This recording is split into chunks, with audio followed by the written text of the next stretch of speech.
Imagine shutting your eyes and picturing the scariest snake possible. There's a good chance you're thinking of Titanoboa, a colossal boa from prehistoric times and likely the largest snake to have ever slithered across the earth. The very thought of encountering this massive creature might send shivers down your spine. Measuring up to 42 feet long, or 12.8 meters, and weighing over a ton, Titanoboa was larger than a school bus and could have easily wrapped around a car. With that kind of size and strength, it's easy to think of Titanoboa as a cold-blooded monster, ready to crush and swallow anything that moves. Just imagine it gliding through the water, gulping down crocodiles or ambushing unsuspecting animals by the riverbank. But was Titanoboa really the nightmare many of us imagine? Surprisingly, Titanoboa might not have been the fierce monster it's often made out to be. Recent studies suggest that instead of terrorizing mammals and crocodiles, Titanoboa was probably a fish eater. Researchers came to this conclusion after examining its skull, which had several features adapted for life in the water, including a large number of fragile teeth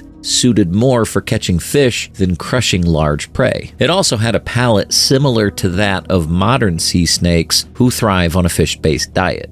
This giant snake lived in what is now Paleocene Colombia, a region that was a lush, tropical wetland crisscrossed by wide rivers, perfect for semi-aquatic life. It seems that Titanoboa spent most of its days lurking in the rivers, preying mainly on lungfish and similar species. So if you're not a fish, Titanoboa might not seem that scary at all. But if we're talking about terrifying prehistoric snakes, there's another family that might fit the bill. The madtsoiidae. Meet the real nightmare. This group of snakes not only had more varied and exotic diets, but they also employed much grimmer methods for catching and killing their prey. Recent findings even suggest that some members of this family grew larger than Titanoboa itself. Currently, scientists have identified 17 types of madtsoiid snakes, each more fascinating and fearsome than the last. Let's rewind time way back to the Cretaceous period, around 98 million years ago. That's when the first of the madtsoiidae snakes showed up. We only know about this early snake because of a single bone found in Sudan. It's a mystery snake without a name and not much of a backstory, but it marks the beginning of the madtsoiidae family. But they didn't just stay in Africa. By the time the dinosaurs were roaming the earth, madtsoiidae snakes had spread all over Europe, Asia, and Australia. They came in all sizes. Some were as small as a little cat, around 2.6 feet long or 0.79 meters, while others could grow up to a whopping 11 feet or 3.35 meters, almost as long as a large snake you might see today in a zoo. Living alongside dinosaurs, these snakes couldn't afford to be picky eaters. They ate whatever they could find, which sometimes meant dinosaur babies. Scientists have found fossils of a madtsoiid snake with the remains of what looks like a baby dinosaur in its stomach. They also munched on whatever small animals they could catch, like reptiles, mammals, birds, and fish. Even though they weren't the biggest predators back then, these snakes were tough. They had to be clever and quick to survive among dinosaurs. And that's how they started becoming fearsome creatures that could give even the Titanoboa a run for its money. Just like the famous Titanoboa and other boa species, were constrictors. They used their powerful muscles to squeeze the life out of their prey. Initially, scientists thought they were just another subfamily of boas because of this similarity. But their skulls were a bit primitive and not as flexible or wide as those of modern boas. This meant they couldn't just gulp down their prey whole. You might think that's a good thing, right? If they can't swallow it whole, they can't eat it. But that wasn't a problem for these tough creatures. They could still catch pretty large prey thanks to their strong muscles, but to actually eat what they caught, they had to get creative. They couldn't swallow their food whole, so they used their teeth and jaws to rip their prey into smaller, manageable pieces, kind of like how eels do. They would twist and turn, tearing off chunks of flesh. It's a pretty gruesome way to go, and for many unlucky animals, this brutal method became a terrifying reality. Growing bigger and meaner.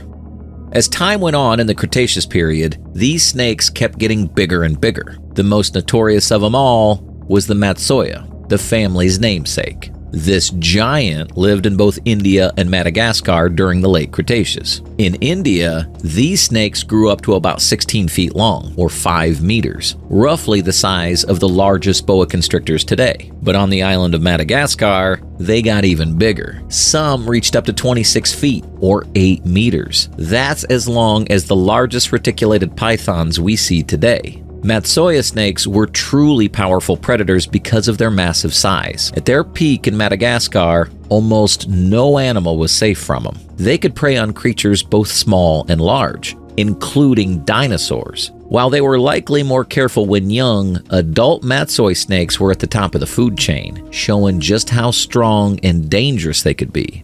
Madtsoia had another impressive advantage that made it even more dangerous than the dinosaurs it lived alongside: its incredible durability. While many animals perished during the KT extinction event, madtsoia was one of the few that survived. It's pretty rare to find a single genus that managed to make it through both the age of the dinosaurs and the time afterward. What makes this even more surprising is the size of an adult madtsoia. They could weigh around 162 pounds, which is way heavier than most creatures that made it past the extinction. So, how did they do it?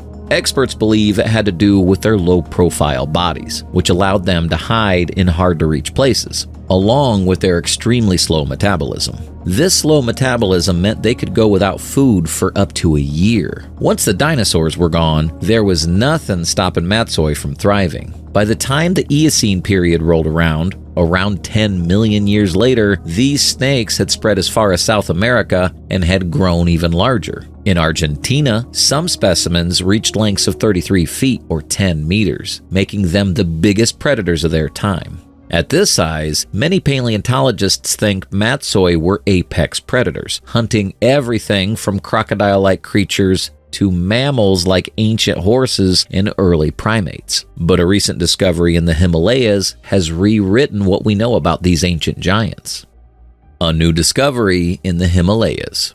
The story of madtsoiidae snakes have taken an interesting turn from a recent fossil discovery in the Ladakh Himalaya. In May 2022, scientists found a rare fossil of a madtsoiidae snake dating back almost 35 million years from the late Oligocene period. This is a big deal because it means these giant snakes were around in the Indian subcontinent for much longer than anyone had imagined. While global climates were shifting and many species faced extinction around the Eocene-Oligocene boundary, these snakes held their ground. The upheaval, known as the European Grand Kapur, caused widespread changes in ecosystems. Yet, in India, madtsoiidae snakes somehow managed to thrive. This shows just how tough and adaptable these snakes were, surviving when so many others couldn't. The rise and fall of vasuki indicus. Even though the madtsoia was one of the biggest snakes science has ever discovered, it wasn't the largest member of its snake family. That honor probably goes to its descendant, vasuki indicus, which evolved later in India. Back in the late Cretaceous, madtsoia lived on what was then an isolated island of India. With no predators to challenge it and the earth much hotter than it is now, these snakes just kept getting bigger. Fast forward to 47 million years ago, during the Middle Eocene, when vasuki indicus made its grand entrance. The crazy part is that fossils of this snake were found in 2005 in Gujarat, India, but paleontologists thought they belonged to a crocodile. It wasn't until they looked at the bones again that they realized that this was actually a massive snake. And if you can mistake a snake for a crocodile, you know it's got to be enormous.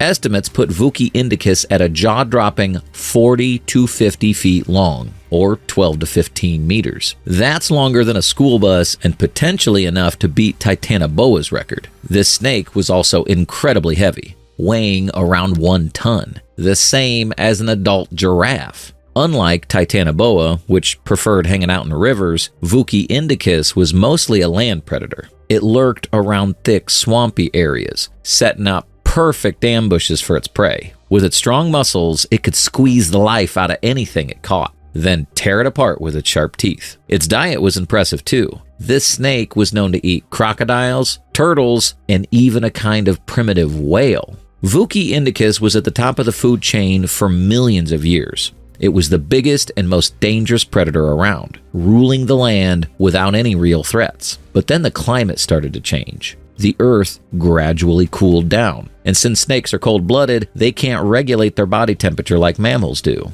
For vasuki, this was a huge problem. Its massive size, which had once been a big advantage, now made survival difficult. The cooler temperatures meant fewer resources, and it simply couldn't adapt fast enough. Eventually, it went extinct, ending the reign of these incredible giant snakes and closing a major chapter in prehistoric history. The end of the vasuki indicus wasn't the end of the madtsoiidae family. In fact, these snakes continued to thrive in various parts of the world, but one place stood out: Australia. It's no surprise, given the continent's wild climate and reputation for deadly creatures, that Australia became a perfect home for these prehistoric snakes. During the Cenozoic era, Australia saw the rise of several madtsoiidae snakes, even long after vasuki was gone. But even the deadliest snakes couldn't stand up to a new predator: humans. So, what led to their downfall? The last snakes and human arrival. Two giant madtsoiids made Australia their home around the same time. The older of the two was the Yurlunga, which first appeared about 23 million years ago during the end of the Oligocene epoch. It lived mainly in Queensland, and while not as enormous as vasuki, it was still huge, stretching up to 20 feet long, 6 meters. Like its relatives, Yurlunga had strong jaws and was known for tearing apart its prey. This snake lived entirely on land, hunting marsupials and reptiles, which may have even included another madtsoiidae species, the wannabe. The wannabe was the younger and smaller of the two, maxing out at about 20 feet or 6 meters in length, still massive by today's snake standards. Interestingly, its smaller size turned out to be a key to its survival. As the climate grew colder and drier, Yurlunga couldn't adapt to the changing environment and went extinct around 11.6 million years ago. But wannabe managed to hold on, becoming the last surviving madtsoiidae snake in the world. It survived for 10 million years. Fossil evidence shows it lived near water holes in cooler, arid regions, lying in wait for unsuspecting prey coming for a drink. Despite all the dangers that prehistoric Australia had to offer, including giant birds, car-sized wombats, marsupial lions, and enormous Komodo dragon-like reptiles, wannabe managed to stay on top as a major predator until the late Pliocene. But, as the saying goes, there's always a bigger fish. Or, in this case, a bigger threat. Around 50,000 years ago, wannabe came face-to-face with a new and unprecedented predator: humans. The arrival of Aboriginal people in Australia marked a turning point for this ancient snake. It's believed that the early humans, equipped with hunting skills and tools, quickly put pressure on wannabe. By around 12,000 years ago, this once dominant predator had vanished, marking the end of the madtsoiidae family of snakes. If you enjoyed this dive into the world of prehistoric giants, make sure to give this video a thumbs up and subscribe for more thrilling content about the wonders and mysteries of the past. Hit the bell icon so you never miss an adventure. Thanks for watching, and see you in the next one.